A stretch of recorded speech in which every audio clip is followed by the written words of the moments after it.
Bien, bonjour à toutes et à tous. On va commencer. Bienvenue donc dans cette table ronde, conférence table ronde, qui n'est pas ronde, carré. comme le dit mon voisin. Un mot de... c'est une table ronde qui est organisée donc par l'Institut Vaugirard Humanité Management, qu'on a cofondé, Jérôme et moi, dans cette maison, et Sabine Bureau qui nous fait le plaisir de retrouver ce lieu, voilà, avec lequel on a compagnonné pendant de très nombreuses années. L'Institut Vaugirard, c'est une structure, et j'accueille Emmanuel Petit, qui est le recteur de l'Institut catholique de Paris, voilà. Et l'Institut Vaugirard donc est une structure qui développe de l'accompagnement des entreprises, des dirigeants, et avec à la fois de la formation et de l'accompagnement de séminaires de direction. Donc on a monté ça avec le principe de l'importance dans le milieu de l'entreprise de prendre du recul par les humanités, les sciences humaines et sociales. Plus ça accélère, plus on a besoin sans doute de réfléchir pour pouvoir regarder peut-être et comprendre un peu autrement ce qui est en train de se dérouler quand on est aux commandes, au fond, de grandes organisations. Voilà. Et une émanation de l'Institut Vaugirard et le Cercle des dirigeants Esprit Critique qu'on a créé il y a quelques années avec des anciens du parcours Diriger et faire face à la complexité qui est maintenant dans sa 12e année. Il y a certains membres que je vois ici et je les salue, qui ont suivi le parcours ou qui sont en train de le suivre. Et on a cofondé donc avec 8 dirigeants qui ont suivi ce parcours-là, ce cercle est un cercle de réflexion où on converse une fois par mois ou un peu plus d'une fois par mois sur des sujets divers et variés de l'évolution et des mutations du monde contemporain et de ses effets d'impact pour ceux et celles qui dirigent. Merci du coup à Stéphanie Scoop, qui est à la fois membre du cercle fondateur du cercle dirigeant Esprit Critique, qui va animer, qui va essayer d'animer, mais sans doute avec brio, bien évidemment. Et merci surtout à Christopher Pratt, qui est notre invité, qui est voilà, tu te présenteras plus en détail tout à l'heure, mais tu es un marin. Voilà, venu de loin. Très heureux d'avoir un marin pour naviguer en incertitude, et tu diriges une société qui s'appelle Marseille, et tu présenteras évidemment tout à l'heure. Naviguer en incertitude, on n'a pas dit piloter en incertitude. C'est pas pour rien, parce que dans le monde de l'entreprise, on est plutôt à piloter les choses, c'est-à-dire sans doute à essayer de maîtriser et contrôler, de processer, de faire en sorte que l'objectif, on arrive au résultat d'une certaine manière.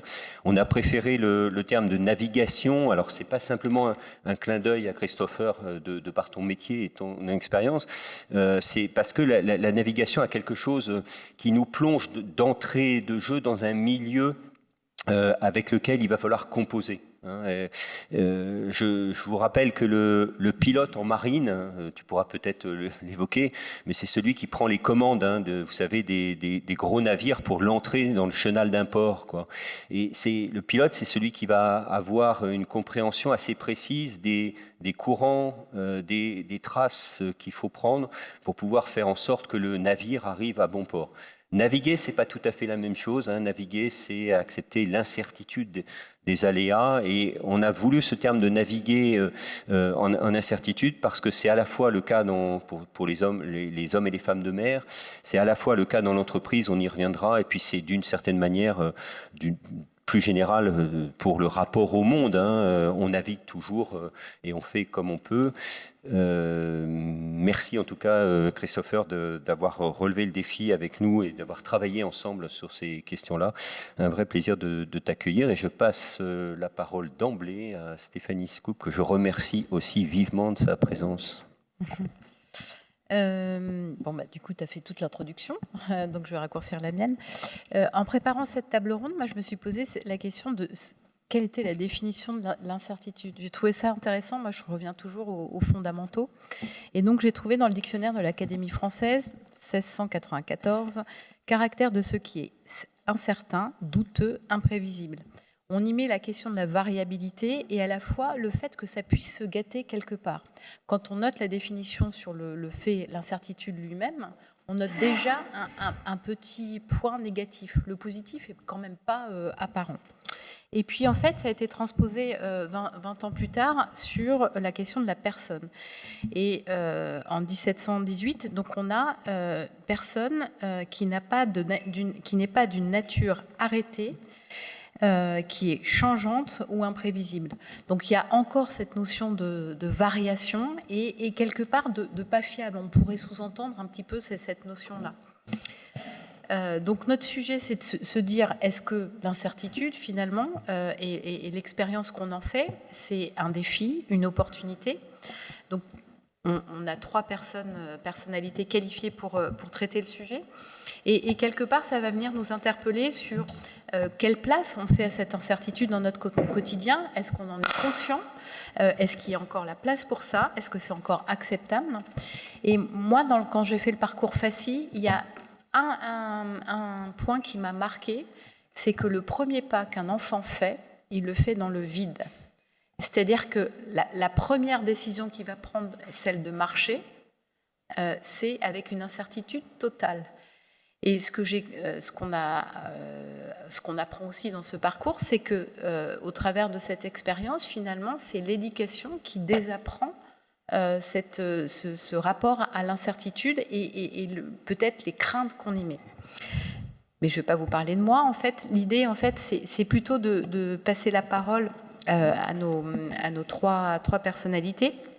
Et ce que j'aimerais que vous fassiez, et on commencera par Marc, c'est que vous nous expliquiez d'où vous parlez, parce que c'est intéressant de voir, en fait, chacun a un parcours, chacun a une histoire, de voir, en fait, au travers de cette histoire, d'où on expérimente, et du coup, quelle définition peut-être vous faites aussi au travers de vos expériences. Donc ce qui est intéressant, c'est que vous puissiez aussi parler, non pas simplement de ce que vous ressentez, d'un point de vue intellectuel, mais aussi quelle trace ça peut laisser aussi dans le corps. Et j'avais envie de commencer avec toi, Marc, parce que tu fais beaucoup d'affûts, tu vas en forêt, tu vas observer la nature. Du coup, qu'est-ce qui se passe ? Alors, je te laisse commencer par d'où tu parles, philosophe, bien sûr, mais qu'est-ce qui se passe quand tu es dans cette position-là ? Alors, il y a moi j'ai 2 terrains en fond, hein, parce que ce dont on est en train de parler, c'est que l'incertitude, c'est pas un concept, c'est d'abord une expérience, hein, c'est approcher le réel d'une certaine manière. Mais mes 2 champs, il y en a peut-être d'autres, mais sur lequel j'ai envie de ici partager, c'est d'abord mon champ de métier, hein, de chercheur et en philosophie d'abord. Et ça, je trouve que c'est un élément tout à fait central sur la question de l'incertitude. Pourquoi ? Parce que le travail du philosophe, et puis de d'autres disciplines d'ailleurs, du coup, des sciences humaines et sociales de manière plus large, c'est d'essayer au fond d'identifier un certain nombre d'éléments de discours cohérents qui permettent de saisir le réel. C'est ça la fonction. Alors ça peut être de créer des concepts, ça peut être, etc. Voilà. Et dans mon expérience, moi, de philosophe, en tout cas c'est comme ça que j'essaie de travailler, ce qui est le lieu de l'incertitude, c'est que le monde est constamment un monde en transformation et en mouvement.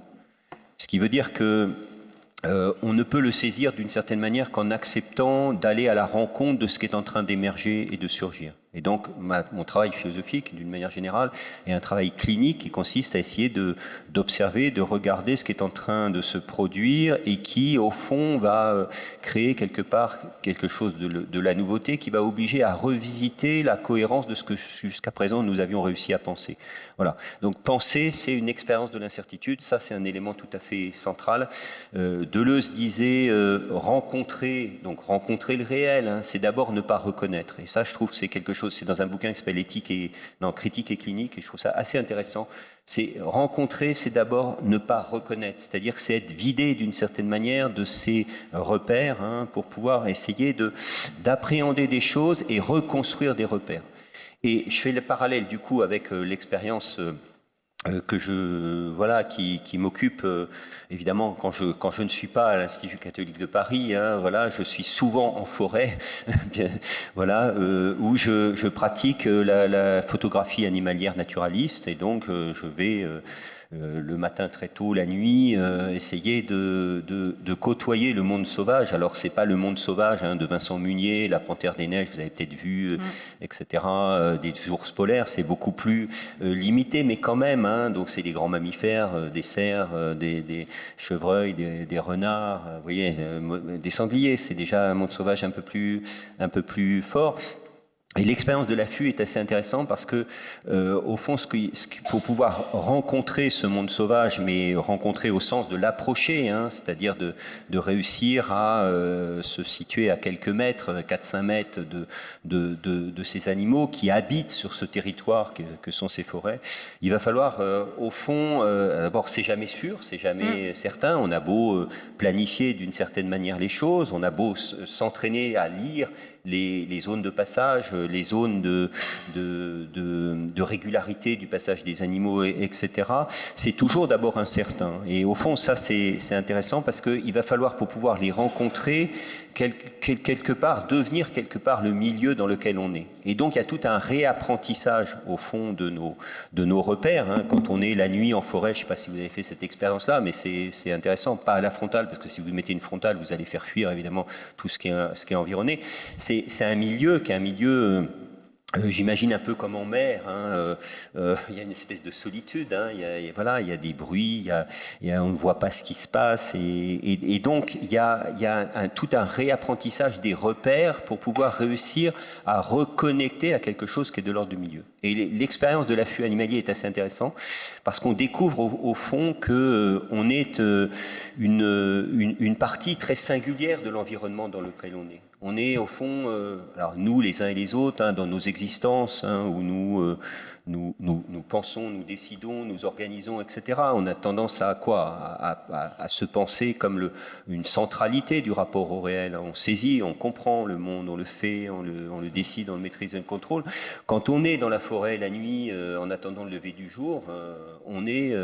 une singularité parmi des choses très, très étranges. Et il faut réapprendre à côtoyer cet environnement de manière très, très incertaine. Et ça engage la question du rapport au corps que tu évoquais. C'est une autre manière d'être en corps. Oui. Et du coup, qu'est-ce que tu ressens ? Est-ce qu'il y a des choses, est-ce que tu peux décrypter en fait certaines émotions, certaines que tu ressens en fait ? Est-ce que les premières fois où tu y allais, tu avais peur ? Est-ce que, comment ça se manifestait en fait ce rapport à l'incertitude ? Ouais, il y a évidemment de la peur parce que quand on est approché, je dis volontairement on est approché, c'est-à-dire on se met en position d'être assis, caché, camouflé. Et quand un animal qui est beaucoup plus puissant que vous s'approche, oui, bien sûr qu'il y a une peur. Il y a une peur et il y a une intensité incroyable d'une rencontre qui est improbable. Et ça, c'est une expérience de densification, d'intensification, on pourrait dire, de soi. Ça, c'est le premier élément. Et puis le deuxième élément, c'est que la manière, ce que moi j'ai découvert dans cette pratique-là, c'est que vous savez bien que la manière première, nous appréhendons le réel, on l'appréhende par la vue. D'ailleurs, la théoria, vous savez que la théoria, c'est la contemplation, c'est la vue, on voit les choses. Mais quand vous êtes en forêt, on ne voit pas grand-chose, quoi. Et ça, c'est intéressant parce que ça veut dire que pour pouvoir voir l'animal et ne pas le perturber, bien évidemment, il va falloir développer d'autres sens. Et on pourrait dire d'une certaine manière que nos modes de vie, en plus quand ça accélère, quand on décide, etc., on est plutôt monosens d'une certaine manière. On voit, on rationalise, on organise, on décide, etc. Et on voit ce qui se passe. Pour moi, c'est ce qui est un peu le pilotage d'une certaine manière. Se réapproprier, par exemple, l'écoute est assez intéressante. Quand vous entrez dans une forêt la nuit, vous perturbez tout l'écosystème. Et donc, il n'y a pas un bruit. Les oiseaux sont tués, etc. Et au bout d'une demi-heure, 20 minutes, une demi-heure, si vous n'avez pas bougé, ça suppose de ne pas bouger. Ça suppose une fois que vous êtes posté, vous ne bougez pas un sourcil. Les bruits reviennent, c'est-à-dire les animaux vous ont intégré dans la partie prenante, etc. Et les bruits reviennent, quoi. Et l'écoute va être un organe de la possibilité de voir qui est tout à fait central. Vous savez qu'on a 5 sens, on y reviendra, on a 5 sens, donc on fonctionne à un sens. généralement. Mais voilà, j'ai réappris d'une certaine manière à écouter. Alors, étant du milieu médical, la clinique, c'est une écoute des signes, hein, mais voilà, l'écoute est un élément central. Et pour écouter, alors il faut, je termine là pour pas être trop long, mais pour écouter, il faut une posture du corps. C'est pas, ça s'éduque, l'écoute. Et il faut faire taire le bruit de son propre mouvement, de son propre corps. Donc ça veut dire que la question de l'affût consiste à ralentir le mouvement du corps pour pouvoir être de plus en plus en corps, en incorporation de l'écosystème dans lequel on est. Il y a un sentir de l'environnement, pardon. J'ai dit environné, pourquoi? Parce que Morisot, qui est un philosophe qui a travaillé ces questions-là également, dit on n'a pas un environnement, on est environné, on est pris dans un environnement. Et ça, c'est une expérience, j'allais dire métaphysique au sens large du terme, hein, mais une expérience intense de son rapport au réel.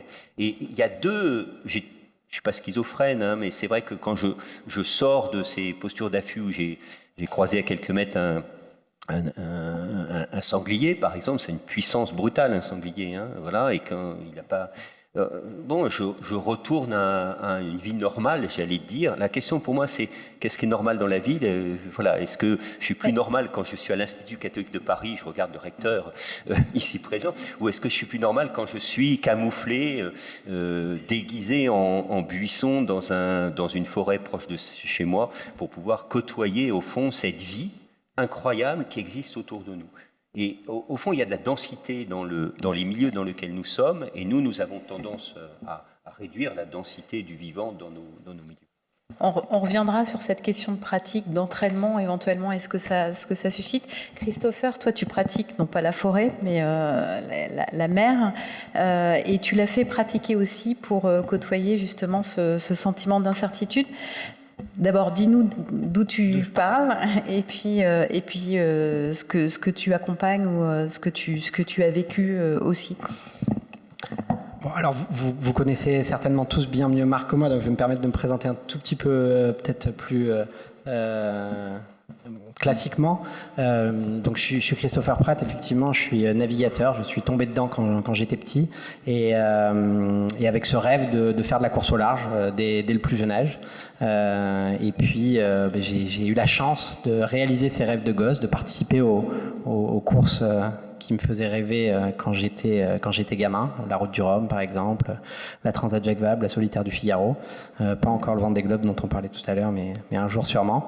Et puis, comme on se fait souvent rattraper par ses origines, fils d'enseignant-chercheur, j'ai fini par reprendre des études, travailler sur des sujets de prise de décision en milieu complexe et incertain, justement, et créer une entreprise qui s'appelle Marseille, avec laquelle on utilise justement cette métaphore de la navigation en incertitude, pour adresser des enjeux stratégiques et managériaux dans les organisations, dans les entreprises en particulier. Si on revient au sujet qui est le sujet de l'incertitude, comment je la vis? Très concrètement, je la vis avant tout aujourd'hui en tant qu'entrepreneur, parce que déjà pour participer à des grandes courses au large, il faut les financer, et ce financement il est hyper incertain. Donc c'est ce premier volet qui me vient évidemment en tête. Et puis ensuite, si on plonge un peu plus dans l'activité en elle-même, le fait de naviguer, je voulais rebondir sur ce sujet de pilote parce que c'est assez intéressant. On a eu, je ne sais pas si vous suivez la navigation, la voile en particulier, mais on est dans une évolution qu'on peut voir apparaître dans tous les sports et même dans l'entreprise. On est passé de marins aventuriers, si on a des images comme Tabarly ou même avant, mais même Florence Artaud, qui est une des navigatrices qui m'a fait rêver. On était des aventuriers navigateurs. Aujourd'hui, on est des marins. Aujourd'hui, on est plus des pilotes. On est plus des pilotes parce que on était avec une carte papier, un sextant, sans savoir exactement là où on allait arriver. Aujourd'hui, le sujet de se positionner sur la carte n'en est plus un. Par contre, on est dans des cockpits enfermés avec plein de boutons, avec plein de si on parle des avions, clairement, on a fait ces dernières années ce shift entre les premiers aviateurs qui avaient une écharpe autour du cou et les lunettes sur la tête et le coude sur la portière, on est enfermé dans des cockpits avec beaucoup de boutons. Donc, on est en train de devenir de plus en plus des pilotes. J'ai envie de dire un peu malheureusement, parce que moi, c'est ce rapport dont je vais parler ensuite à la nature, aux éléments, c'est quelque chose qui me manque beaucoup. Mais néanmoins, l'incertitude, elle est constamment présente dans notre quotidien de navigateur. Et quand bien même elle est de plus en plus monitorée, on a des prévisions météorologiques de plus en plus précises, on a des outils pour piloter nos bateaux qui sont de plus en plus fiables. Néanmoins, le jeu de la navigation, c'est vraiment gérer cette incertitude, toujours être dans l'anticipation, dans la prévision de ce qui potentiellement pourrait se passer. Et avec des choix à certains moments. Dans le Vendée Globe, on le voit très bien, c'est-à-dire que les routes ne sont pas les mêmes. Enfin, chacun analyse en fait les informations qui lui sont données au travers des instruments de navigation et fait des choix qui peuvent entraîner en fait soit des retards, soit des casses, soit des... Et des choix qui sont intrinsèquement liés finalement à des éléments qui sont de l'ordre des spécificités du bateau, des spécificités du skipper, de sa personnalité, de la manière qu'il a d'appréhender la course, peut-être de quelque chose de beaucoup plus macro qui est son rapport à la course via son sponsor. On ne décide pas pareil quand on est là pour gagner ou quand on est là pour terminer. Donc effectivement, une multitude de choix qui se font toujours en fonction de finalement là où on se place. Et du coup, qu'est-ce qu'on ressent en fait quand on est sur la mer comme ça, avec instrument ou sans instrument? Qu'est-ce qu'on ressent en fait? On est face à soi, même si on a préparé, même si on a une équipe derrière. Qu'est-ce qu'on ressent? Est-ce qu'on a peur de cette incertitude? Comment on le vit? Dans la tête ou dans le corps? Juste avant que Marc prononce le mot peur, j'avais marqué ça sur mon papier. Donc je pense que c'est la première chose qu'on ressent, c'est de la liberté. Et je pense qu'il y a quand même dans ce monde, tu disais, qu'est-ce qui est normal? Est-ce que c'est d'être dans la nature ou est-ce que c'est de revenir ici pour être parmi vous? C'est vrai que plus on vit dans les éléments, et donc que ce soit dans la forêt, dans la montagne ou moi sur mon bateau, plus on rentre, on redevient finalement les animaux qu'on était à la base. Nos sens se développent. Et j'ai une anecdote pour ça. Il y a 2 ans, je participais à une course autour du monde en équipage. Et moi, je n'avais pas participé à tout le début de la course. Et je reviens au Brésil, je rejoins l'équipage. Et eux, ça faisait quasiment, ils avaient 80 jours de navigation dans les pattes sur ce bateau-là, dans cette configuration-là.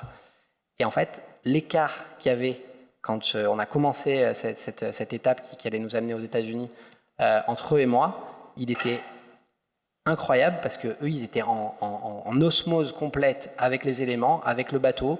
Ils avaient une manière de se déplacer à bord, de ressentir les choses qui était dingue. En fait, ils étaient devenus vraiment des marins par cet enchaînement de temps sur l'eau. Et moi, je ne l'étais pas encore. Et donc ça, ça a pris quelques jours jusqu'à ce que j'arrive petit à petit à atteindre ce niveau-là. Mais ça, c'est finalement le truc qui est le plus puissant avec la liberté, c'est d'arriver à retrouver cette connexion avec soi, avec les éléments, que finalement on ne retrouve que en allant chercher cette part de risque, d'incertitude.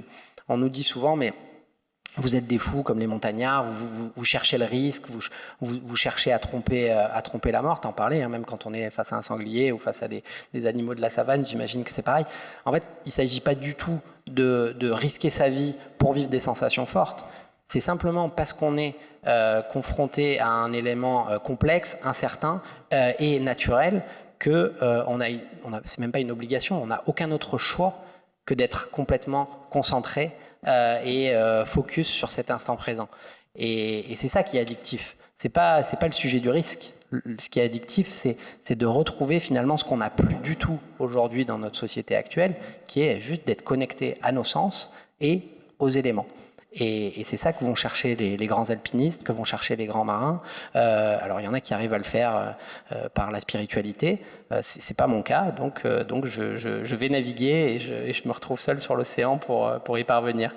On reviendra sur cette question de la liberté parce que je pense qu'il y a peut-être un levier là-dessus à creuser. Jérôme, toi, tu accompagnes les entreprises, tu diriges des entreprises. Quelle est ton expérience par rapport à l'incertitude? Est-ce qu'on a autant de liberté en fait en forêt qu'en entreprise? Est-ce que c'est possible? Je ne sais pas si c'est possible. Je vais juste repositionner un petit peu en effet mon expérience de l'incertitude. C'est que à partir d'un certain nombre d'années de pratique professionnelle, j'ai un peu fui la routine. Et je me suis dit que j'avais besoin d'environnements un petit peu changeants. Et donc, ça fait à peu près une petite vingtaine d'années que maintenant, je dirige en effet des entreprises de 25 à plusieurs milliers de personnes qui sont dans des circonstances et dans des situations très, très différentes. Et j'ai fait une douzaine de missions. Et voilà. Et donc, ça, c'est le métier que j'ai choisi justement parce que j'aime cette situation de découverte et d'incertain, on va dire. Après, qu'est-ce que je mets derrière tout ça? Je mets la notion en fait de surprise. Et c'est-à-dire que c'est plein de surprises, de bonnes et de mauvaises surprises, mais aussi de bonnes surprises. Quand on est dans un milieu, j'allais dire, entrepreneurial, on est à la tête d'une entreprise ou d'une organisation, voir l'incertitude comme étant uniquement une source de problèmes, c'est probablement passer à côté d'une partie de la solution, en fait, quelque part. Et donc c'est d'essayer de lire les choses de telle façon, de façon neutre, et après, je vais dire, de voir après derrière si en effet on considère que c'est plutôt quelque chose qui peut nous aider dans la mission ou au contraire quelque part nous freiner ou nous empêcher d'avancer. Ce qui est important en fait, et je reprends un peu les termes de Marc, c'est la notion, ce métier-là, il passe par la notion de la découverte. C'est-à-dire qu'on arrive devant un sujet où on nous a souvent donné un pitch qui est très différent de la réalité rencontrée. Et donc, c'est se faire l'idée soi-même en fait de la propre réalité de l'entreprise. Et souvent, il y a des écarts grandissants. Souvent, le problème montré n'est pas en fait la pathologie. Le problème exposé n'est souvent pas la pathologie. J'allais dire que moi, je découvre au fur et à mesure du temps. Et ça passe par trois choses. Ça passe par un temps d'observation. C'est de l'affût, hein. Enfin, voilà. Il y a un temps de relation, c'est comment on crée de la relation humaine, une vraie relation avec le maximum de gens. Et puis c'est aussi faire appel à son intuition. Et c'est un peu le triptyque moi que j'essaie d'utiliser, c'est que cette écoute, elle se fait à partir du moment où on fait silence de ce qui se passe en soi pour écouter et observer. Et le problème, c'est que souvent, moi j'ai l'impression qu'on nous a formés beaucoup à apprendre, on nous a transmis les savoirs, on ne nous a pas appris à observer et à se taire. Et ça, pour moi, c'est un peu dans ce métier, c'est un peu ce que tu disais tout à l'heure, c'est que si on entend les bruits de la nuit, déjà pendant 30 minutes, il faut déjà apprendre à se taire et à pas faire de bruit. Je pense que quand on prend un sujet, que ce soit une organisation de 25 ou 5000 personnes, c'est en effet essayer de se taire, d'observer, même si en effet il y a un enjeu de vitesse. Il peut y avoir dans certaines circonstances un enjeu de vitesse. Surtout si l'entreprise va bien, mais ce n'est pas du tout toujours le cas. En ce moment, je m'occupe d'une boîte à Limoges qui va très bien, que je suis en train de couper en deux, qui est une boîte industrielle. C'est jamais très drôle de couper une boîte en deux parce que je trouve que ça n'a aucun sens, mais voilà, c'est la vie. La finance est passée par là et c'est comme ça qu'il faut faire. Donc on va essayer de le faire et de le faire bien. Donc ça, c'est le premier élément. Le deuxième, ce que je vais chercher après derrière, c'est un état des lieux des énergies, ce que j'appelle les compétences et les appétences. C'est-à-dire, en fait, essayer de comprendre où sont les énergies positives, parce que les gens, parfois, peuvent être abîmés, les gens peuvent être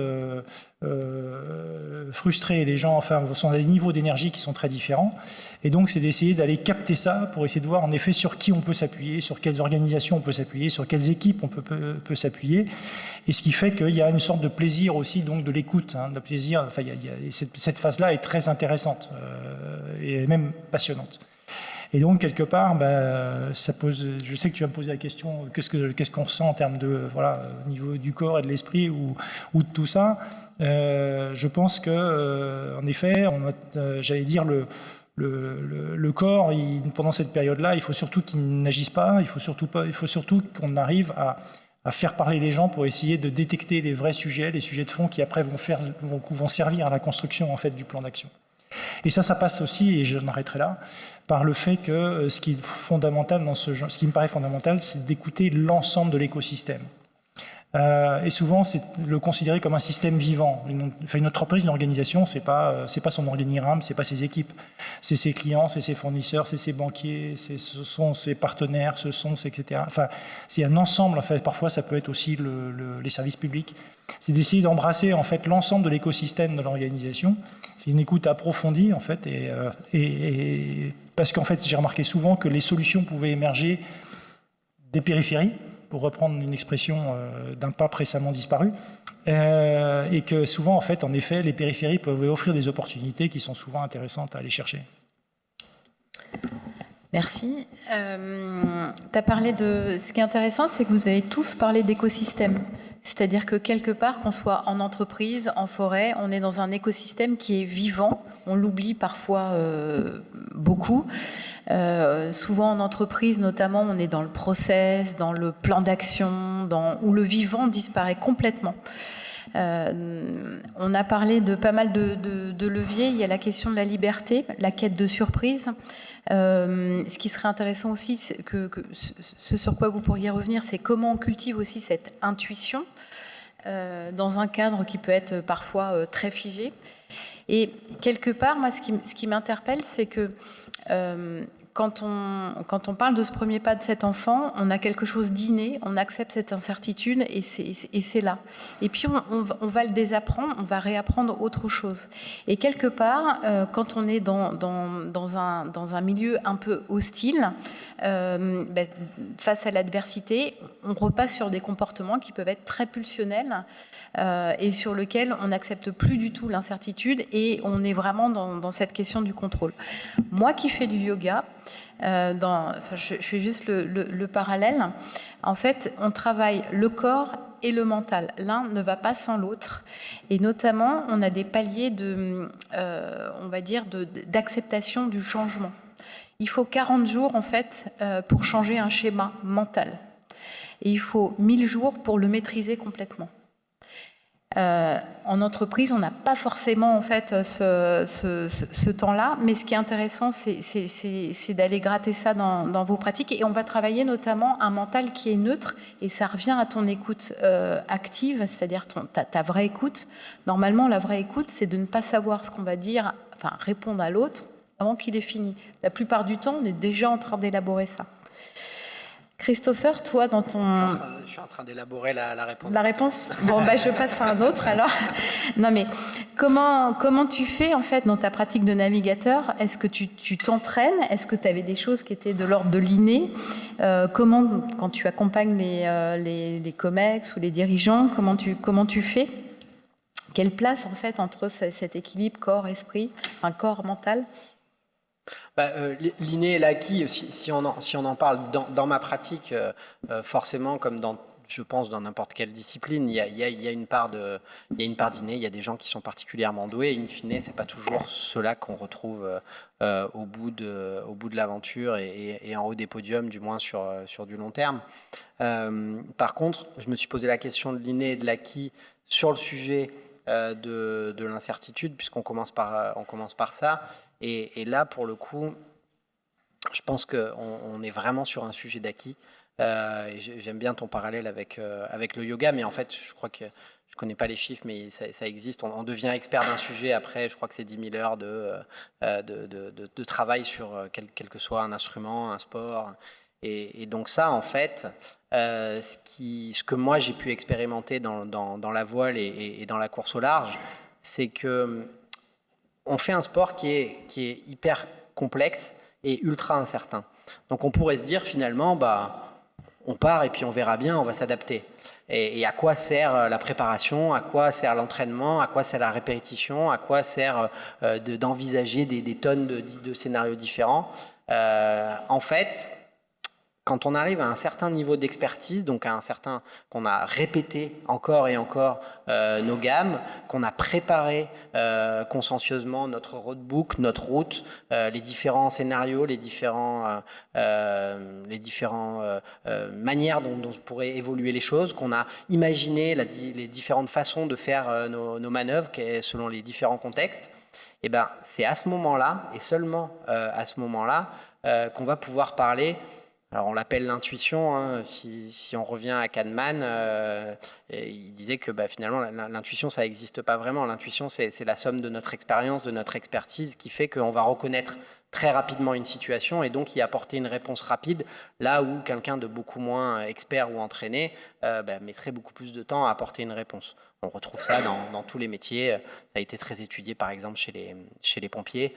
Mais donc quand on revient à mon sujet, ce qui fait qu'on est performant en situation, si ce n'est de crise, mais d'incertitude, c'est bien qu'on a énormément travaillé, qu'on est expérimenté parce que préparé, et que donc, à ce moment-là, on est capable d'agilité. Alors, agilité, c'est le terme à la mode, mais moi, si je le replace dans mon domaine et dans mon langage, moi, ce que j'aime bien dire, c'est que cette expérience, cette expertise et le fait qu'on soit hyper expert de son domaine fait qu'au finalement on sort la tête du guidon, du cockpit, des boots, et que là on devient réceptif aux signaux faibles.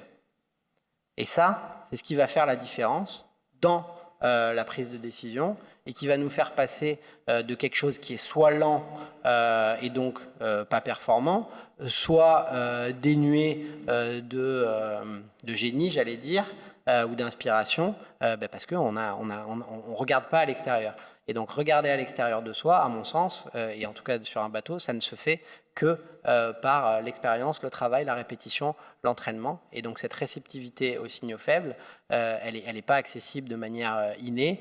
C'est pas il a eu un coup de génie. C'est vraiment quelque chose qui en fait naît du travail, de la répétition, de l'expérience. Et quand je parle de signaux faibles, ça va être un nuage qui va avoir une couleur un petit peu différente, la couleur de l'eau qui change un petit peu, une forme de côte qui nous fait penser à un schéma météo qu'on a déjà rencontré, etc., etc. Tu nous as pas parlé beaucoup du corps en fait. Tu nous as parlé beaucoup comment intellectuellement en fait tu abordais la mer, mais comment tu te prépares aussi physiquement. C'est étonnant parce que c'est un sport où on a l'impression que le physique doit être impeccable.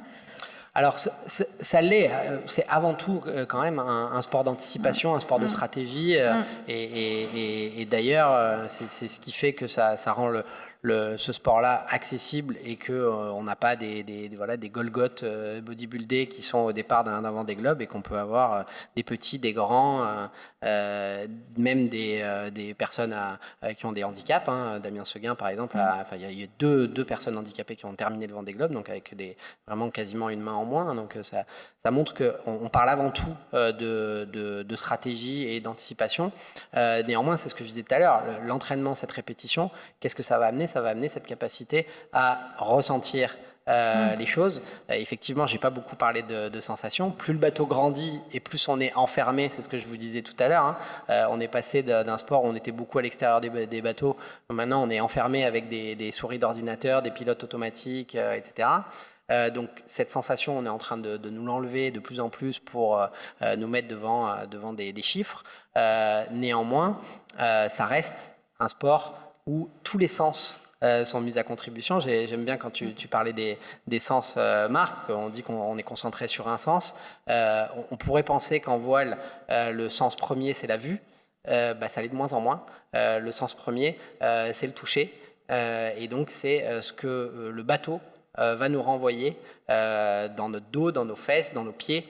Et ça, c'est quelque chose qui est vraiment prépondérant. Et puis le deuxième, c'est toujours pas la vue, c'est l'ouïe. Et c'est pareil, c'est les bruits qu'il va y avoir de la mer, du vent, du bateau, qui vont avoir une influence majeure sur la manière dont on va régler et anticiper les choses sur notre voilier. Jérôme, toi en entreprise, je ne vais pas te demander si tu fais du bodybuilding tous les jours pour préparer ton corps. Ça se voit, non ?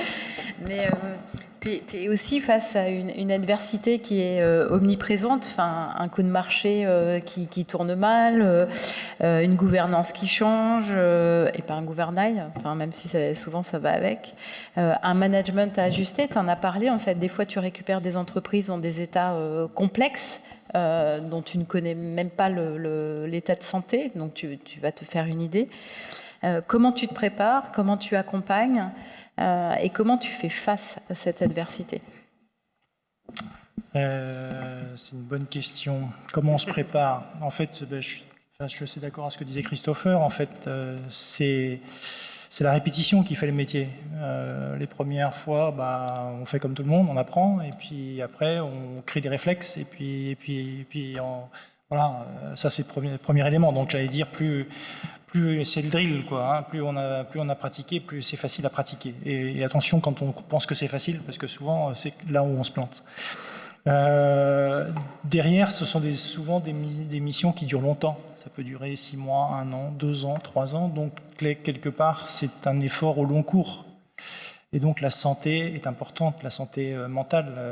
Manger, enfin, moi, je sais que je ne rate jamais un déjeuner, je mange plus de sandwich. Enfin, depuis des années, hein, je dors toujours très bien, à 9h30, je suis au lit. Enfin, une hygiène de vie absolument, parce qu'il faut tenir, surtout qu'on est loin de chez soi en général. Hein. Moi, ça fait 20 ans que j'ai pas passé une semaine à la maison du lundi au dimanche. Enfin voilà, et ça c'est vrai que ça pèse aussi, ça tire sur la couenne, hein, que ça soit ici ou ailleurs.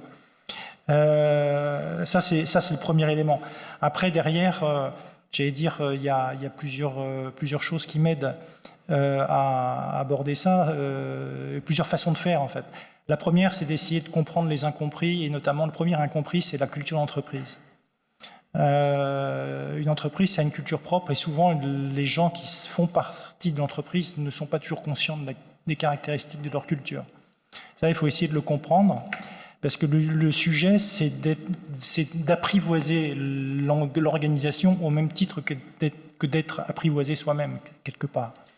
Et cette culture-là, ça fait partie en fait du travail d'écoute dont je vous ai parlé tout à l'heure. Ça, c'est un des premiers éléments sur lesquels je m'appuie.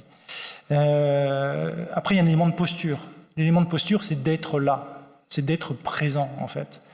Et plus la situation est compliquée, plus les équipes attendent à ce que vous soyez là. C'est-à-dire la première voiture qui arrive le matin, c'est la vôtre. La dernière qui part, ça doit être la vôtre. Une disponibilité pour être présent en fait. Il y a une sorte d'incarnation en fait qui est importante. Notamment, plus la situation est compliquée, plus l'incarnation me paraît importante. Il y a des trucs aussi, c'est-à-dire remettre en cause les légendes urbaines, montrer en fait qu'il y a des choses, c'est-à-dire dans toute organisation, il y a des légendes qui courent. Ah ouais, mais on a déjà fait ça, on ne sait pas faire ça, on gagne de l'argent là, mais oui, mais ça, etc., etc., etc. En fait, ce genre, voilà, c'est essayer de les identifier et aussi de travailler avec les gens, leur montrer en fait qu'il y a des choses qui fonctionnent. Je me rappelle d'une usine dont j'ai pris la responsabilité, une société en Belgique, où il y avait l'investisseur, enfin l'actionnaire précédent avait investi dans une ligne mécanisée. On disait ça marche pas, ça marche pas, ça marche pas. Et pendant 6 mois, je leur ai essayé de leur démontrer avec des ouvriers qui étaient prêts à jouer, etc., etc., etc., que la ligne automatique en fait fonctionnait. Simplement, comme elle piquait du boulot, par définition, tout le monde a fait le nécessaire pour que la ligne ne marche jamais. Donc, il faut essayer de démontrer que la ligne automatique, elle peut marcher. Mais voilà, enfin, et en fait, il faut, voilà, c'est ça c'est d'aller chercher en fait ce genre de choses pour essayer j'allais dire, de changer la trajectoire. C'est-à-dire, en fait, il y a une trajectoire naturelle qui va peut-être, dans certaines situations, dans une direction, il faut forcer la main, quoi. Et ce qui fait que, j'allais dire, moi, je fais un tout petit peu de voile. Le meilleur moment en voile, c'est quand même de tenir la barre. C'est quand on sent, en fait, quand on est au près, en fait, c'est de sentir, en fait, cette barre-là qui, voilà. Moi, c'est ça. Je ne fais que ça, et voilà. C'est pareil au niveau de l'organisation, en fait. C'est sentir la barre, comment ça réagit, aux différents vents et courants. Voilà. Et puis un autre élément aussi qui est au niveau de l'action, c'est de s'éloigner de son sujet pour clarifier. C'est-à-dire que parfois on voit beaucoup plus clair sur un sujet quand on en est loin. Et donc dans les postures de vie et de yoga, c'est justement de m'éloigner pour essayer de voir clair et de prendre mon sujet comme étant un sujet systémique et d'essayer d'identifier où sont les énergies, où sont les problèmes, et d'essayer de se dire voilà, où est-ce qu'il faut mettre l'énergie pour derrière avoir un impact en fait. Et comment tu fais pour prendre du recul justement en n'étant plus mentalement occupé par le sujet? Tu fais de la voile, Non, je fais beaucoup de marche. Voilà. Beaucoup de marche. Ouais. C'est important. Je trouve que en marcher, je sais plus qui disait marcher, c'est penser le monde. Partez en forêt, marcher 3 heures ou 4 heures, je pense que ça clarifie énormément l'esprit. Moi, le nombre d'idées qui viennent uniquement en marchant, mais c'est colossal. C'est colossal. C'est intéressant parce qu'en yoga, on dit souvent il faut faire le vide pour être créatif. C'est-à-dire pour pouvoir essaimer dans la créativité, en fait, il faut faire le vide. C'est aussi ce qui permet d'affronter certainement un peu mieux l'incertitude. Marc, toi, dans ta pratique, en fait, qu'est-ce qui pourrait nourrir aussi des dirigeants dans l'entreprise face à cette adversité, incertitude? Qu'est-ce qui, tu nous as parlé d'écoute, tu nous as parlé d'ouvrir les sens, tu nous as parlé de prendre le recul. Comment en fait ta pratique de l'affût peut nous nourrir et comment ça peut permettre de faire face à cette adversité?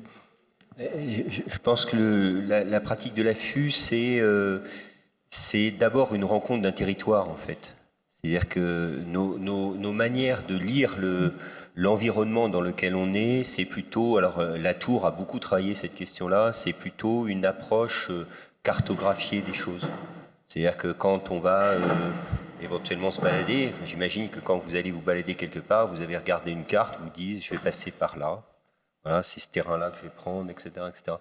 Et la réalité de l'affût, c'est que au fond, quand on est sur un terrain, il n'est pas lisible par la carte, il est lisible par le territoire. C'est-à-dire le territoire, ça veut dire quoi? Ça veut dire qu'il y a une habitation de multiples habitants sur un territoire, de multiples interactions croisées, etc. Et la pratique de l'affût, vraiment, c'est l'expérience que ce qui va être l'enjeu premier, c'est de traduire ce qu'on a dans la tête en expérience vécue et vivante, c'est-à-dire un territoire. Ça, je pense que c'est ça pour moi qui est assez central. Dit autrement, on pourrait dire comme ça, c'est un enjeu de comprendre qu'il y a de l'incarnation là où on est, quoi. Un écosystème, c'est pas une réalité simplement d'interrelation sur le papier de choses. C'est quelque chose qui est incarné avec du vivant. Tu l'as évoqué, on l'a tous dit d'une certaine manière. C'est profondément se donner les moyens de reconnaître que ça vit là où on est, quoi. Et tu évoquais la question de la présence, et ça, je pense que c'est aussi une expérience assez centrale dans l'affût, c'est une intensification de la présence, quoi. Ce qui suppose une hypervigilance. Moi, je suis assez frappé au début quand je faisais ça. Je me disais, ça va être rester 3 heures, 4 heures tapis comme un buisson, ça va être une expérience de méditation. Pas du tout. Il n'y a pas de méditation quand on est en affût. On est hyper vigilant, hyper dans l'acuité, quoi. Pourquoi? Parce que on va développer tout d'un coup des compétences nouvelles, et en particulier la question de l'ouïe qui est centrale. Parce que le premier signal faible qu'on peut avoir pour repérer qu'il y a un mammifère qui n'est pas très loin, qui est en train de s'approcher, c'est un bout de craquement d'une branche parce qu'il a marché dessus, parce qu'il ne vous a pas vu et donc il a marché dessus, etc. Parce que les animaux, ça se déplace sans bruit, quasiment sans bruit. Mais si effectivement il ne vous repère pas, alors vous allez vous le repérer dans la pénombre par le fait qu'il y a un premier bruit, quoi. Et quand il y a un premier bruit, alors, puisque l'objectif quand même, il y a un objectif, ce serait de prendre une photo pour rêver a posteriori en la regardant, etc. Le premier réflexe quand on débute, c'est quoi? C'est que j'entends un bruit, du coup je me retourne. Voilà, il ne faut surtout pas faire ça, parce que vous créez un mouvement et lui il vous le repère et puis c'est fini, quoi. Et donc il faut surtout taire l'envie, taire le désir et contrôler au fond la pulsion aussi du corps. Donc ça c'est assez intéressant, et c'est parce que vous n'allez pas bouger, alors pas bouger une oreille, hein, que le bruit va du coup se transformer en présence. Voilà. Et donc il y a dans la pratique de l'affût vraiment une montée en charge. Alors sur les 5 sens, hein, alors peut-être moins le toucher quand on est évidemment en affût par rapport à la navigation, bien sûr, mais l'ouïe, ça c'est un concept. L'odorat aussi, parce que les animaux ont une odeur. Hein. Vous-même, quand vous êtes en affût, vous avez une odeur. Hein, Faut pas trop se laver le matin parce que si vous sentez le shampoing, vous allez absolument perturber l'écosystème. Et donc, il faut plutôt sentir le sanglier, pardonnez-moi. Ici, je me suis lavé quand je suis dans la vie normale, d'accord. Mais vous voyez bien. Donc, et ça, c'est évidemment des éléments centraux. Et le dernier élément, parce que on a parlé d'intuition, la question du flair. Et l'entraînement, alors moi je pense que dans la fugue il y a de l'entraînement, c'est un apprentissage à lire les passages, à lire les signes, là où on repère des déjections, là où on repère des branches cassées, etc. C'est un long apprentissage, parce que si vous allez dans une forêt, vous n'allez pas voir grand-chose si vous n'avez pas appris à lire la manière dont c'est habité par les différents animaux. Et donc il y a aussi ce développement du flair, on sent que ça va passer par là, on sent que c'est là qu'il faut être positionné, c'est jamais certain. Mais voilà. Et donc il y a tout un développement des 5 sens, ou 4, 5, etc., de l'intuition par un apprentissage, véritablement, ce qui suppose de désapprendre ces modalités préférentielles d'appréhender le réel. Sloterdijk, je vais faire un coup de philosophie, puisque je suis quand même aussi payé pour ça, Sloterdijk, un grand philosophe, dit « Nous sommes de la planète des exerçants ». Je trouve que c'est hyper intéressant, c'est-à-dire qu'il nous rappelle que notre capacité à être présent au réel, intensément présent au réel, ça va passer par l'exercice, l'entraînement. Dans la tradition philosophique, on appelle ça l'ascésis, c'est l'ascèse. Voilà. Il va falloir s'approprier progressivement des pratiques, des schémas mentaux. Mais les schémas mentaux que tu évoquais, en tout cas dans ma pratique, c'est des schémas du corps. Pourquoi ? Parce que d'abord, le corps et l'esprit ne sont pas séparés. Ils sont très très liés. On a l'esprit de son corps et on a le corps de son esprit, très certainement. Et donc, c'est comment on va compagnonner avec cette corporéité qui est à la fois la modalité de rencontre, voilà, et qui est en même temps l'obstacle à la rencontre. Et ça, c'est frappant dans la pratique de l'affût. Le premier obstacle de la possibilité de côtoyer ce monde vivant dans lequel on est, c'est son corps, quoi. Et donc, il y a à réapprendre à une pondération du corps, une maîtrise du corps, rester immobile pendant 2 heures ou 3 heures sous la pluie, dans le froid, c'est un apprentissage du corps, et voilà. Mais qui n'est pas une désappropriation du corps, une intensification de son rapport au corps. Voilà. Et ça, je trouve, c'est la condition de possibilité pour s'incorporer, si je peux me permettre cette remarque, s'incorporer au vivant de son milieu. Voilà. Et donc là, il y a des enjeux de connexion, alors que sans doute on est en grande partie les uns et les autres déconnectés par la vie, parce que ça accélère, parce qu'on a des objectifs, il y a des enjeux de performance, etc. etc. Voilà, je trouve, et je pense que ton expérience de la mer ou de la haute montagne qu'on a fait nous aussi, c'est une reconnexion par un apprentissage du corps qui va nous permettre effectivement de sentir des choses que sans cette expérience-là, on ne sentirait pas. Je finis là-dessus, je suis assez frappé quand je vais en forêt ou avec des amis, etc., etc. J'entends et je perçois des choses qu'ils ne perçoivent pas. Il y a éventuellement un animal qui est là et qui est en train, ils ne l'ont pas vu, moi je le vois. Mais pas parce que, je ne sais pas, c'est parce que j'ai un compagnonnage d'une acuité sensible qui fait que j'entends des choses qu'on n'entend pas, que je sens des choses que les autres ne sentent pas, etc. Et ça, c'est une puissance intensifiée de son rapport à l'environnement et qui est une manière d'appréhender le réel d'une autre manière, quoi. Dans ce que vous avez dit tous, en fait, il y a cette notion du rapport au temps quand même qui revient, c'est-à-dire cette notion de à la fois ralentir et être en pleine présence. Et ça, c'est quelque chose qui, semble-t-il, se travaille, en fait. Enfin, toi, tu parlais en entreprise d'arriver sans appréhension, mais en étant dans l'observation, quasiment la contemplation, à l'affût, pareil. Et toi, il y avait une expérience qui était intéressante aussi, Christopher, quand tu disais, je suis arrivée parmi ces 80 marins, ils étaient baignés dans le milieu, et puis moi, j'étais complètement... j'étais pas au même rythme qu'eux, au même rythme. C'est exactement ce que tu disais, Marc, sur le fait que si on n'a pas l'habitude d'aller en forêt, on n'entend rien, on voit rien. Donc c'est exactement la même chose. Mais je trouve qu'il y a quelque chose qui est quand même très, qui est plus du tout à la mode, c'est la discipline et la répétition. Et en fait, on a fait de ça quelque chose qu'on veut fuir absolument. En fait, c'est la condition sine qua non de toute excellence, de toute expertise et de toute possibilité, comme tu le dis super bien, de capacité à être présent au final. Et ça, on l'a complètement oublié. Et je vois pas je vois pas grand monde qui pousse ce sujet-là de dire, en fait, à part être discipliné et répéter beaucoup, il n'y a pas beaucoup de solutions pour atteindre ça. En tout cas, j'en connais pas. Il y a un autre levier, moi, qui me semble intéressant, c'est aussi ce besoin de liberté. Enfin, vous avez quelque part l'envie d'être libre à un endroit qui vous amène à être curieux et donc, du coup, à dépasser cette crainte de l'incertitude, à vous, au contraire, l'affronter et en faire quelque chose qui devient une opportunité.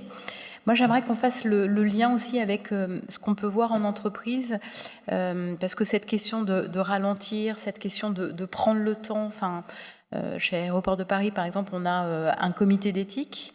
Prendre 3 à 4 heures de 10 dirigeants d'entreprise pour se dire on ne va pas piloter les plans d'action, justement, mais on va prendre de la hauteur et réfléchir à des sujets autour du management, autour de... C'est complexe. Donc, quelque part, quel est le bénéfice que vous retirez chacun de votre pratique et comment, en fait, on peut arriver à partager ça en entreprise, à le faire vivre et quel regard il faudrait avoir un peu différent sur j'ai envie de dire, sur la performance, sur ce besoin de contrôler quelque part qu'on va réussir certainement tous ensemble. Je commence ou... Comme tu veux. Si vous voulez. Mais moi, ce sujet de la performance, je trouve que là aussi, c'est quelque chose sur lequel, à mon sens, il y a un gros malentendu et la navigation et la course au large, ou en tout cas la course en voile, permet de bien l'illustrer. C'est-à-dire que, en fait, on fait souvent une grosse confusion entre la performance et le résultat. Et donc, on poursuit des objectifs qui sont des objectifs chiffrés. Dans les entreprises, des KPI, une augmentation du chiffre d'affaires ou de la marge, etc. Et puis en sport, une médaille, une victoire, un podium. Or, en fait, il m'est arrivé, et Amandine, mon associée, est dans la salle aujourd'hui, elle pourra en témoigner, il m'est arrivé de gagner une course qui s'appelle la Rolex Fastnet Race. Et donc, je termine cette course et puis j'appelle Amandine et je dis alors, ça y est, t'es super content, vous avez gagné la course. Je dis non, c'était nul, on a navigué comme des merdes, je suis vraiment pas content. Je dis oh, quand même, t'exagères, t'es jamais content, là tu gagnes, même ça te suffit encore pas. Je dis ça n'a rien à voir avec le fait qu'on ait gagné ou perdu, c'est que on n'a vraiment pas performé, on n'a pas été bon sur tel et tel aspect, etc. Et à l'inverse, la même année, on a terminé 3e d'une Transat Jacques Vabre qui nous était promise et dont tout le monde nous attendait vainqueur. Et pour autant, en la terminant, en refaisant le fil, je me suis rendu compte que notre performance, elle était proche. En tout cas, j'avais peu de regrets sur la performance qu'on avait délivrée. Et tout ça pour dire qu'en voile, mais finalement comme dans n'importe quel sport ou dans n'importe quel business, on peut avoir une performance individuelle et collective qui soit excellente et pour autant des résultats qui ne le sont pas. Et inversement, et ça aussi on a tendance à l'oublier parce qu'on n'écoute que des sportifs ou des entrepreneurs successful qui ont réussi des choses incroyables, mais souvent ils ont surtout réussi le fait d'être au bon endroit au bon moment et c'est pas forcément les meilleurs intrinsèquement parlant. Et donc je trouve que ça c'est hyper important d'arriver à le remettre au centre du jeu dans une équipe, quelle qu'elle soit, pour qu'on soit bien au clair sur cette différence qu'il y a entre la performance et le résultat. Et ce fait que le résultat, il a des facteurs extrinsèques qu'on ne maîtrise pas, qui sont indépendants et de notre volonté et de tout ce sur quoi on peut agir, et dont il faut en avoir conscience. On n'est pas les rois du monde quand on gagne une course et on n'est pas les derniers des cons quand on en perd une. Jérôme, toi, en entreprise? Alors déjà, nous, on a un parti pris à l'Institut Vaugirard, qui n'est pas de moi d'ailleurs, cette expression, c'est que la performance relève de la fécondité. Au sens, c'est quelque chose qui monte, en fait. C'est quelque chose qui vient du sol, hein, qui vient de l'humus, qui vient de l'équipe, qui vient de la façon dont les équipes bossent, vivent leur job. Et c'est parce qu'il y a les bonnes organisations, les bonnes personnes, les bonnes compétences, les bons systèmes que la patte lève et que derrière, il y a une forme de performance qui émerge. En fait, le job, c'est vraiment de faire lever la patte, quoi. Et souvent, dans les missions qu'on fait, puisque j'ai parfois fait ça en équipe, c'est en fait de mettre en place sur chaque problématique majeure des groupes de travail autonomes qui prennent le problème, j'allais dire, par le terrain, par l'expérience du terrain, et qui après derrière vont essayer de le traiter, d'apporter des solutions, et avec un grand pouvoir d'investir, de décider, de recruter, etc., essayer de faire émerger des solutions. Cette performance, donc, c'est vraiment quelque chose qui émerge en fait du terrain. Et nous, en fait, on est là uniquement pour assurer qu'il y ait les bons ingrédients, suffisamment de sel, de poivre et de farine et de levure pour que tout ça monte. Ça, c'est le premier élément sur la performance. Après, la performance, elle va dépendre du contexte aussi. Où ce qui est important pour nous, en tout cas, c'est d'avoir de l'impact. On est payé pour avoir de l'impact. Et alors, selon que vous êtes en face dans une entreprise familiale où le sujet premier pour la famille, c'est la pérennité, c'est pas la même chose si vous avez un investisseur financier pour lequel, en fait, la performance, c'est la rentabilité. C'est pour ça que je travaille plutôt généralement pour des familles que pour des fonds. Parce qu'en fait, il y a une culture de pérennité. En fait, voilà, l'objectif, c'est que l'entreprise puisse vivre dans la durée. Et ça, c'est quelque chose souvent que je trouve, j'allais dire, plutôt valorisant à la fois pour moi dans mon job, mais aussi pour les équipes. Sachant en fait que la performance, elle dépend d'un plan d'action. Mais le plan d'action, il n'y a pas le seul plan d'action le bon plan d'action, c'est le plan d'action qui fonctionne. Et ce qui est certain, c'est que vous mettez 4 dirigeants face à la même problématique, il y aura 4 plans d'action différents. Parce que quelque part, on n'est pas les mêmes, quoi. Donc, quelque part, il faut espérer que le plan d'action soit bon. Et parfois, il n'est pas bon, et parfois, il est bon. Et puis, voilà. Et donc ça, c'est un élément, sachant que le meilleur moyen de se planter, c'est d'être focalisé sur le résultat et sur l'objectif. Ce qui est important, c'est pas tant la destination, mais c'est le chemin. Donc c'est comment les équipes apprennent ou réapprennent à faire le bon geste. Souvent, elles peuvent avoir perdu ou elles ne savent pas encore le faire. Donc c'est comment, en fait...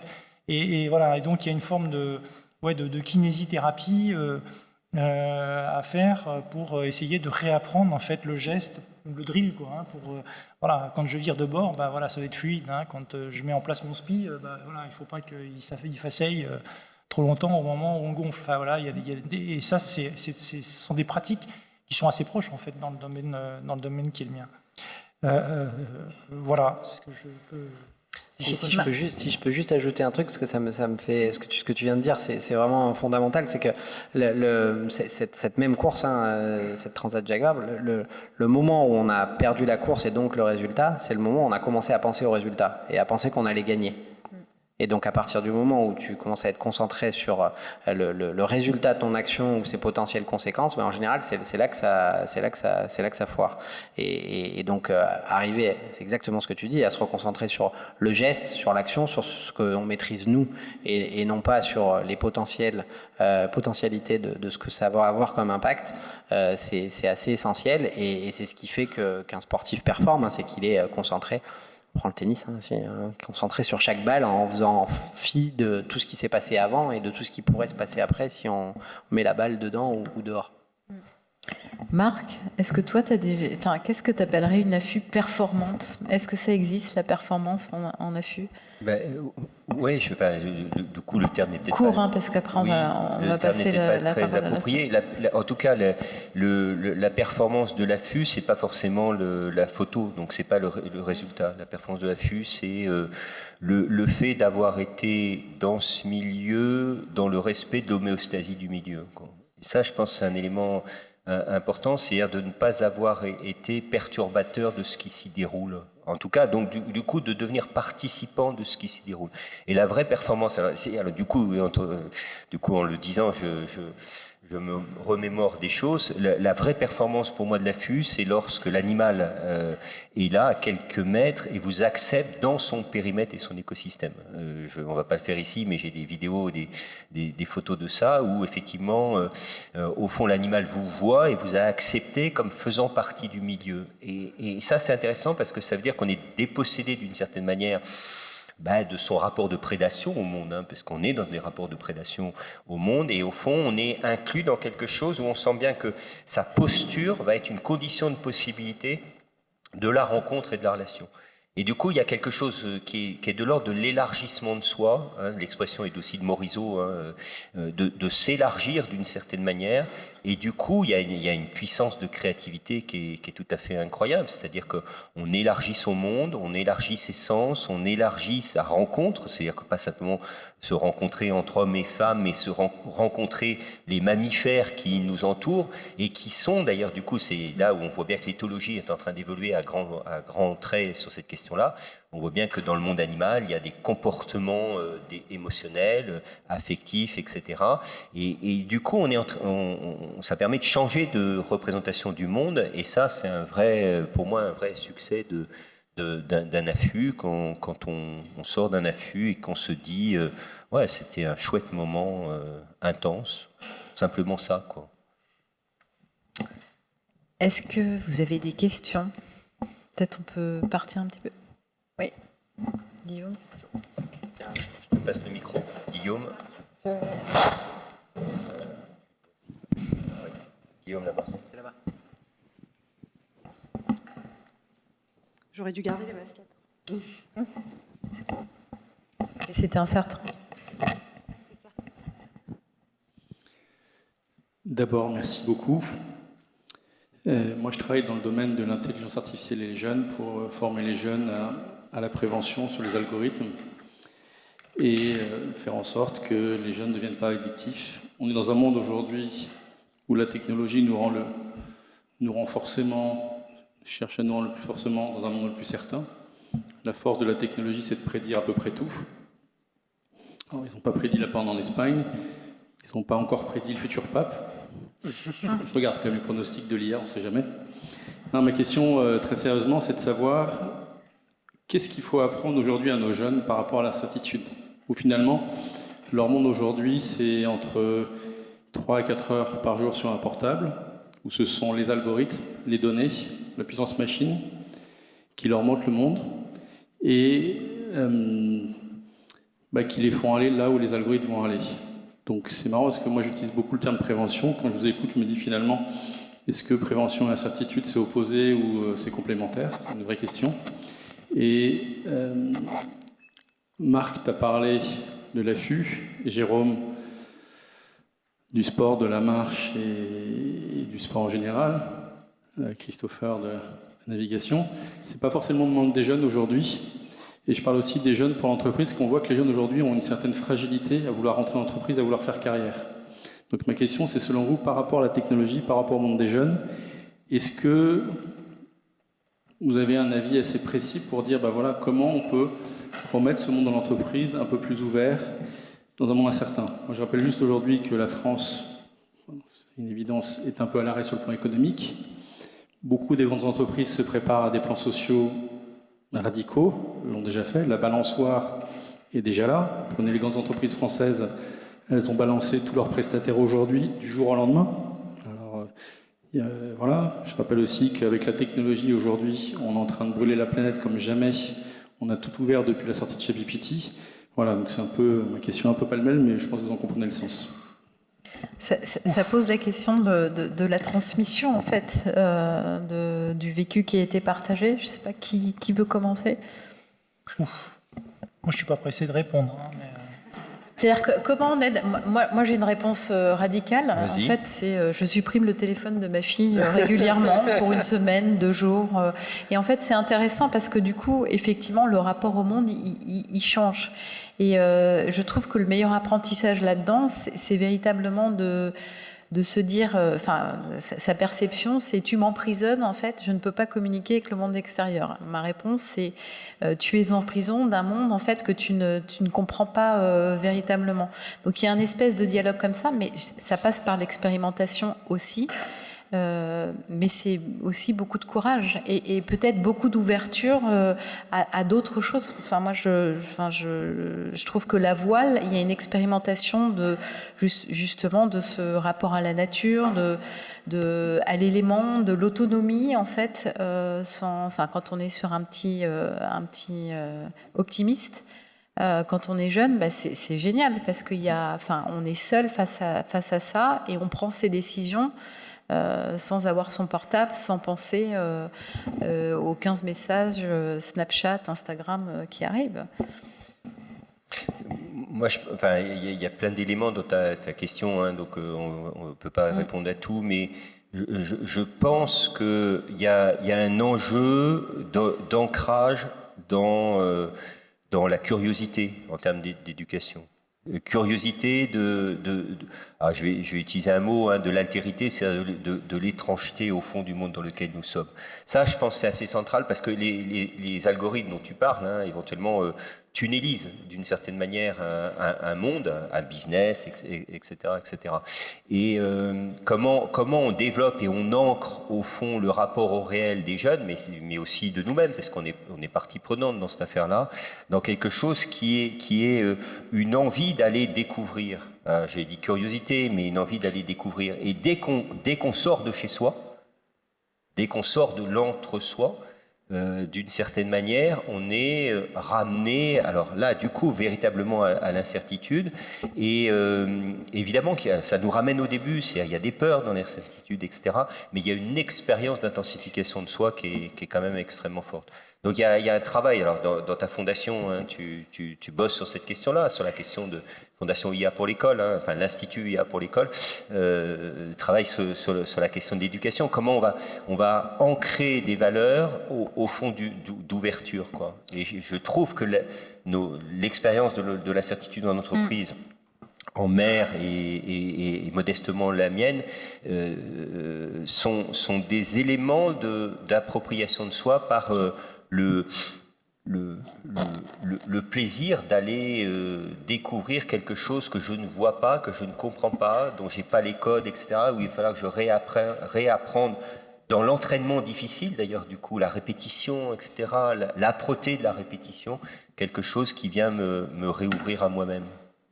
Quelque part, il y a aussi la question de l'intermédiation avec le monde, c'est-à-dire que l'intermédiation, il se fait à travers un portable. L'intermédiation, il y a une intermédiation dans la relation à plein d'endroits, et quelque part, il faut aussi arriver à couper cette intermédiation, probablement.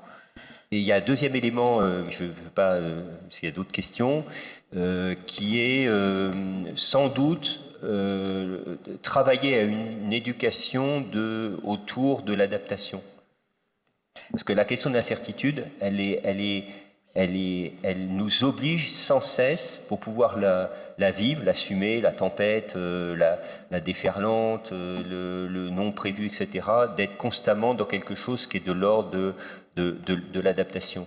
Nassim Taleb, Antifragile, Olivier Hamon aussi d'une certaine manière, hein, disent que la capacité à résister et à passer l'épreuve de l'incertitude va passer par non pas la stabilité, non pas la robustesse. Alors Hamon parle de robustesse, mais Taleb parle d'antifragile, d'une capacité à sans cesse être déplacé, c'est-à-dire à désapprendre les repères de nos évidences, quoi. Et donc sans cesse réapprendre, remettre sur le métier d'ouvrage sans cesse. Et ça, je trouve que c'est quelque chose qui est important. Peut-être l'IA, mais a une tendance là encore à tunneliser dans des modes de stabilité, quoi. Dès qu'on est stable, en fait, on perd la possibilité d'encaisser l'incertitude. Juste un petit point là-dessus, mais moi, pour compléter, il y a quelque chose qui me... et c'est peut-être d'autant plus vrai avec nos jeunes et avec nos enfants, et moi le premier, on leur laisse le choix tout le temps. Et ils ont tout le temps, et même on a tout le temps dans notre société le choix de la facilité. On a le choix de prendre un ascenseur plutôt que des escaliers, on a le choix de pas faire plutôt que de faire, on a tout le temps le choix en fait. Et pendant le Vendée Globe, on s'extasiait devant les performances incroyables de tel skipper qui avait réussi à réparer ceci ou réparer cela, et on se disait je serais incapable de faire ça. En fait, c'est faux. On est tous capables de le faire, mais par contre, on est très peu à ne pas avoir le choix. En tout cas, dans le milieu ultra privilégié dans lequel nous sommes tous à peu près, je pense, ici, dans cette salle. Et en fait, le vrai sujet, c'est ça, c'est d'être en capacité, comme tu disais, d'avoir peut-être le courage de mettre une forme d'éducation en dehors d'un concept de choix. Et à partir du moment où on n'a pas le choix, on est confronté à l'incertitude et on est obligé d'apprendre, de créer, d'innover, d'être curieux. Et donc, je pense que ce sujet-là du choix. Je suis pas très entre la discipline et le choix et le non-choix. Je sais pas si je suis pas que ça, hein, mais bon, voilà, c'est ce que j'aurais dit ce soir. Peut-être on prend une autre question. Oui, bonsoir. Stéphane Duard, je suis coach professionnel auprès de managers dirigeants. J'avais une question qui touche à des sujets qui ont déjà été traités ici d'ailleurs. Finalement, dans un monde incertain, fluctuant, le regard que vous portez sur l'accueil de la vulnérabilité. Parce que finalement, quand on est dans un monde incertain, on se sent vulnérable. Donc aujourd'hui, le sentiment que j'ai, c'est l'entreprise prend-elle suffisamment en compte ces vulnérabilités en entreprise ? Toi, Jérôme.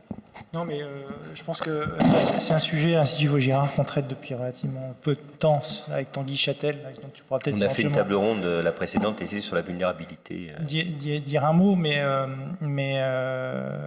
ce qui est clair, un des pires ennemis de toute organisation, c'est l'arrogance. C'est penser en fait qu'on est plus fort que l'autre. Je prends souvent le parallèle avec les forces spéciales. En fait, ils ont à la fois une conscience de leur force importante, mais ils ont une très grande conscience aussi de leur vulnérabilité et de leur fragilité. Et c'est cet équilibre-là qui est intéressant. Mais dans une entreprise, c'est très compliqué. Enfin, à chaque fois que moi j'ai essayé de faire partager à une entreprise qui va bien le fait qu'il fallait préparer pendant les périodes faciles, les temps difficiles. Hein, donc serrer les vis, non pas quand ça va mal, mais commencer en fait à prendre des bonnes habitudes quand au contraire tout va bien, c'est très compliqué. Alors après, il y a bien sûr le gouffre du dépôt de bilan, de l'arrêt de l'activité, etc., etc. Mais il faut vraiment être très, très, très, très près du précipice pour souvent qu'il y ait une prise de conscience là-dessus. Et donc là, il y a une forme de... moi j'ai vu beaucoup d'organisations dans lesquelles ça fait partie un peu des angles morts. Volontaire ou involontaire. Hein. C'est Charles Péguy qui disait ce qui est difficile, c'est de voir ce que l'on voit. Et bien, c'est pas parce qu'on voit en fait qu'on le voit. Marc, tu veux rebondir là-dessus ? Non, pour envoyer à Tanguy Châtel, puisqu'on avait fait une conférence aussi sur cette question de la vulnérabilité, la vulnérabilité, c'est une ressource à partir du moment où on comprend bien que la vulnérabilité n'est pas une fragilité, mais un rapport d'interdépendance. Et ça, c'est compliqué dans notre culture, on pourrait dire, d'anthropologie libérale, où le sujet est pensé d'abord comme autonome et donc comme indépendant, d'une certaine manière. Et là, on a une vraie difficulté dans le monde de l'entreprise là-dessus. Et on est tous plus ou moins formés sur cette question, cette approche-là, qu'on le veuille ou non, quoi. La réalité, alors je vais refaire le lien avec l'affût, ou en tout cas l'écosystème. La réalité, c'est que nous sommes liés à un écosystème de multiples interdépendances. Et quand on prend la mesure de ces interdépendances-là et quand on les travaille, alors il y a des leviers tout à fait significatif. Tanguy Châtel, qui est le patron du cercle Vulnérabilité Société, dit la vulnérabilité est une ressource avec des modalités de pair aidance. Pair aidance, c'est le modèle de l'accompagnement des alcooliques, etc. Mais c'est intéressant. C'est-à-dire, je suis en capacité de travailler, de traverser avec l'autre, de par mon expérience, quelque chose, etc. Et là, il y a à creuser cette question-là très certainement. On a peur, hein, la vulnérabilité est un gros mot, mais en réalité c'est une condition de notre condition, enfin c'est un élément de notre condition humaine, et là on a des vraies conversions à faire. Vous voyez bien que la crise écologique ou écosystémique autour de l'écologie nous ramène à cette question du vulnérable, puisque nous étions dans des rapports de puissance et de prédation, etc. Et quand tout d'un coup ça s'effondre, et vous savez bien que la biodiversité s'effondre réellement, etc., on est obligé de recomposer. Et moi j'aime bien dire que notre condition, elle est composite. On est des composites, des alliages d'une certaine manière. Et ça, c'est pas dans le pipe de nos représentations, puisque on est amené à performer, donc à faire le meilleur. Le meilleur, c'est toujours le plus, d'ailleurs, du coup, dans le milieu sportif, en grande partie. Hein, voilà. Et alors que dès lors que j'ai la vulnérabilité, c'est comment je rends possible le meilleur de l'autre dans l'écosystème. Et tu évoquais autour de la question de la performance la pérennité, la durabilité. Hein, on a beaucoup discuté de ça, nous, entre nous, en tout cas. C'est cet alliage-là qui est un enjeu, qui est difficile dans le monde de l'entreprise, parce que ça pulse. Hein. Faut délivrer, quoi. Après, quand on arrive à déposer cette vulnérabilité, c'est beau. Enfin, ça peut être très très beau. Moi, je vais prendre un exemple chez Aéroports de Paris. Quand on a vécu la crise du Covid, tous les avions étaient au sol et pendant 2 ans, les collaborateurs, enfin la majorité des collaborateurs sont restés chez eux. Et donc, le comité d'éthique a fait le diagnostic de dire si on ne dit pas ce que les gens ont vécu, s'ils ne l'expriment pas et qu'on ne le partage pas, ça ne fera pas partie de l'histoire d'Aéroports de Paris. Et quelque part, on sera dans le déni de quelque chose qui va ressurgir à un autre moment, de manière extrêmement violente. Donc on a décidé d'en faire un livre avec des témoignages anonymes que plusieurs membres du comité d'éthique ont entendus. Et donc, ils ont exprimé ce qu'ils avaient vécu avec leurs mots. Et la beauté du geste, c'est que pas un mot n'a été corrigé par un dirigeant chez Aéroports de Paris, alors qu'il y avait des choses qui étaient extrêmement violentes à lire, à entendre et puis à diagnostiquer aussi pour une entreprise. Et le président, c'est même, Augustin de Romanet, précédent président, s'est même prêté à l'exercice et à livrer ce qu'il a vécu en tant que personne. Et ça a été un très beau moment. Donc ça peut être très beau aussi, la vulnérabilité. Est-ce qu'il y a d'autres questions? Oui. Bonsoir, merci pour la table ronde. Michael Réau, je dirige une société de veille stratégique et d'intelligence économique qui s'appelle Sindup. Et ma question s'adresse peut-être un peu plus à vous, Jérôme Gasquet, parce que vous avez un petit peu effleuré déjà la question à travers les différentes expériences dans la direction d'une multiplicité d'organisations. Au-delà du dirigeant face à l'incertitude, qu'est-ce que vous avez eu l'occasion d'observer dans les organisations ou d'impulser pour amener les équipes à tendre vers l'organisation apprenante au sens de la 5e discipline de Peter Senge? Est-ce que vous avez un retour d'expérience en particulier pour faire en sorte que l'organisation, dans sa globalité, soit plus à même à faire face aux incertitudes? Merci. Je ne sais pas, en tout cas, c'est jamais global, c'est toujours local. C'est-à-dire, c'est toujours commencer par, quand je disais réapprendre un geste, c'est toujours sur un service, sur une équipe, et de leur donner. Je reprends l'exemple de cette chaîne automatique en Belgique, dans cette boîte industrielle, dans le domaine de la métallurgie, qui a été rejetée par le corps social. En fait, le levier qu'on a utilisé, après avoir trouvé 2-3 ouvriers complices, j'allais dire, autour duquel on a reconstruit en fait l'exploitation de cette ligne qui n'avait jamais tourné, quelque part, c'est le plaisir. J'ai la conviction que, j'allais dire, et notamment les jeunes générations ont des leviers qui ne sont pas les nôtres. C'est l'envie, c'est le plaisir, c'est le besoin, et c'est la rencontre en fait du besoin de l'entreprise avec un de ces leviers-là qui fait que les gens bougent en fait quelque part. Et donc ça veut dire qu'on commence tout petit, quoi. Et en fait, après, derrière, moi je sais que par exemple, on a démarré des groupes de travail. Quand vous démarrez des groupes de travail, vous prenez toujours les volontaires, il y a les contestataires, il y a les réfractaires, on commence toujours avec les volontaires, et puis il y a ceux qui se mettent toujours de côté. Et puis quand vous réussissez un petit truc en équipe, mais les autres qui, par curiosité, disent « Ah bon, vous faites ça, etc., vous avez de la liberté, ah, vous avez réussi à faire ça, ça donne envie », puis il y a une deuxième personne qui vient, puis après une troisième, et puis on dit « Bah tiens, mais t'as un problème, etc., bah vas-y, on occupe-t'en ». En fait, il faut réapprendre, c'est au plus près possible du terrain, et quelle que soit la taille de la boîte. Et après, en fait, la radio moquette fait la différence, enfin, fait bouger les choses, et après, derrière, ça bouge. Mais c'est toujours par des choses toutes petites, au plus près possible du terrain, qui fait que le geste peut changer. Je ne crois pas du tout. Les gens n'ont rien à foutre des conférences, les gens n'ont rien à foutre de leur dire demain si on va. C'est comment eux sont touchés dans leur quotidien et qu'ils y trouvent un intérêt, un besoin, un plaisir. Et que là, on peut trouver un levier. Moi, c'est une conviction. Hein, mais... et une reconnaissance. Et une reconnaissance.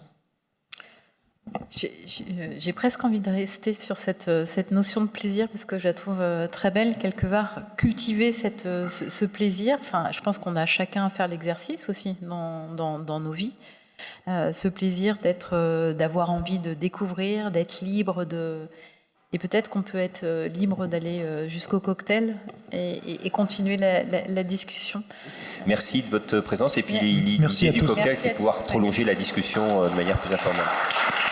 On voit tous les trois.